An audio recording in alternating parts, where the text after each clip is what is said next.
suite au mot d'ordre de désobéissance civile lancé par l'opposition avec à sa tête Henri Konan Bédier, la présidente de Diabo-Ville émergente, figure bien connue du RHDP dans la région de Békay et son chargé de communication, ont été pris à partie par des jeunes surexcités au carrefour de Pépressou, village d'Henri Konan Bédier lors de leur trajet pour Abengourou ce jeudi 22 octobre qui, selon le confrère, serait carrément coupé de la Côte d'Ivoire par des barricades érigées à l'entrée de tous les villages de la région du Yifou.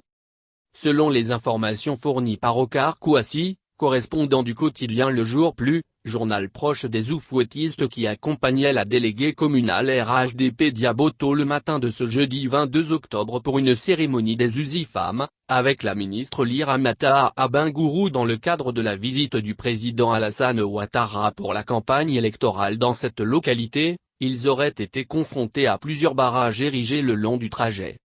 Pendant le parcours, les barrages commencent déjà dans le village de Bouneda dans la sous-préfecture de Brobo.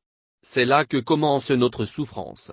Jusqu'à Mbayakro, le voyage a été très pénible. Nous avons compté près de 37 barrages. Et à chaque barrage, ce sont des contrôles systématiques. Nous avons passé près de 0,3 heures de temps entre Bouaké et Mbayakro. De Mbayakro à Dakro, nous avons traversé 29 barrages dressés par des jeunes très remontés. Tous ont les mêmes réflexes et mêmes paroles pendant les contrôles, dans un langage familier on peut voir dans coffre là, ou encore ouvrez les portières.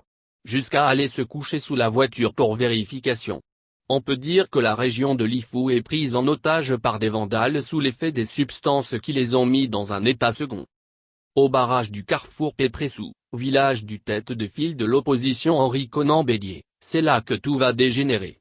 Au moment de notre arrivée, deux groupes armés de gourdins, machettes, couteaux et fusils de chasse de type calibre 12, revendiquaient le corridor.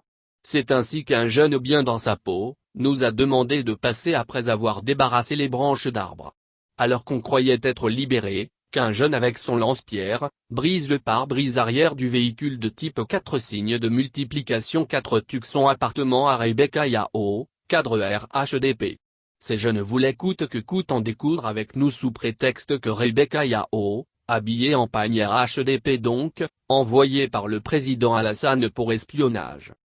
Ce sont les éléments du commandant de brigade de la brigade de gendarmerie de Dakro l'adjudant-chef Sagné, qui sont venus les dissuader.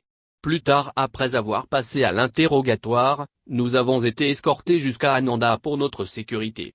Nous avons été confrontés à un désordre bien organisé par des vandales qui ne jurent que par des autorités et cadres de l'opposition tapis dans l'ombre. A confié à Kouassi, le confrère Oscar Kouassi qui s'en est sorti heureusement indemne de cette situation.